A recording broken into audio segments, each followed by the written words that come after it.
And for more, we're joined live from Washington, D.C. by the former U.S. Ambassador to the United Nations, John Bolton. He, along with Lawrence Eagleburger, a former U.S. Secretary of State, has written a scathing article on U.S. policy over Kosovo in the Washington Times. Hello, and thanks for joining us, Mr. Bolton. Now, first of all, you say current U.S. policy over Kosovo relies on unconvincing claims the province is unique. Are you saying Kosovo should not become independent? Well, I don't hold a brief for Kosovo's status one way or the other. My basic point, and Secretary Eagleburger's, was that that status should be resolved by negotiation. I think that's going to require give on the part of the Serbs and give on the part of the Kosovar Albanians. What we object to is an international decision that splits the country without it being negotiated out. So I don't see this as an easy negotiation, but I think it's far preferable to the Security Council of the UN or the European Union making this decision on its own. Now, why are you critical of the current administration's failure to work together with Russia on Kosovo?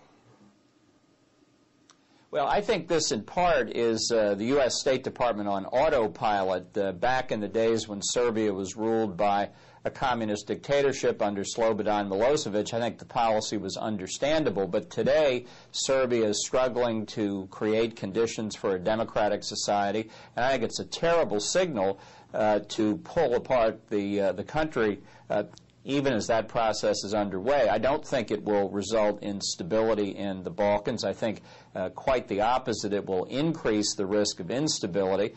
And I think that, frankly, the U.S. and Russia have more important issues to deal with than to get into a struggle over the issue of Kosovo. Still, if there can be a compromise between the United States and Russia, where could there be a consensus between the U.S. and Russia? Well, I think first it's clear that both sides, the Kosovar Albanians and the Serbs, are going to have to understand that they're not necessarily going to get their highest aspirations. That, to me, is what has been most troubling about the U.S. and European position on Kosovo, that simply by allowing the Kosovar Albanians to say, if we don't get our way, we'll declare independence unilaterally, we have compromised the negotiations. I think Russia, on its part, could participate more actively if many in Europe weren't perceiving that Russia was threatening to cut off oil and natural gas supplies. Russia is going to be a partner in Western security structures, and I think it should be. There has to be more of an appreciation for how these things work out. Now, Mr. Bolton, in all likelihood, Kosovo will declare independence within a few weeks. What future does it have? What consequences could it lead to?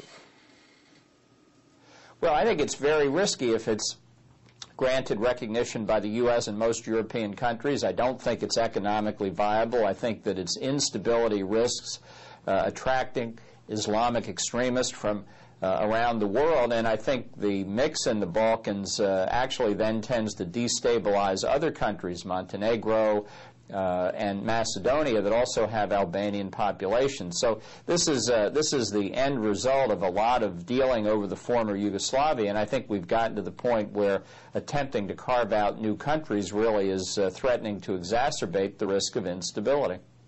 Now, saying that this policy is risky, are you saying that the aim of U.S. policy should be to keep Serbia sweet and stall any Albanian moves to independence?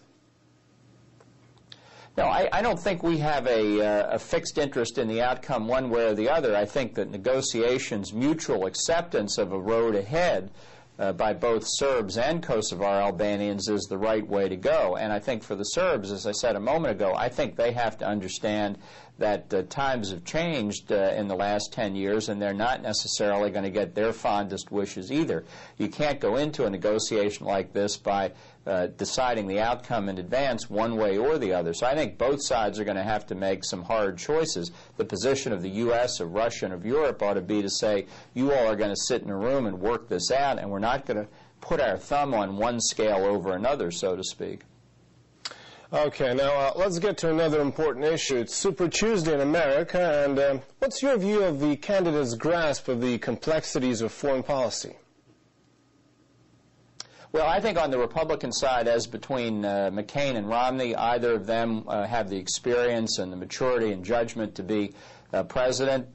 Probably won't be surprising to hear I don't see those qualities on the Democratic side. It's one reason why I think the upcoming election is so consequential for American national security. I don't think we've had enough debate of those issues so far. It may be after Super Tuesday, if the nominees are known, as we move toward the general election, we will get more of a foreign policy debate than we've had. But I think it's going to be very important for the voters to understand the implications of their vote for foreign policy when they make that choice.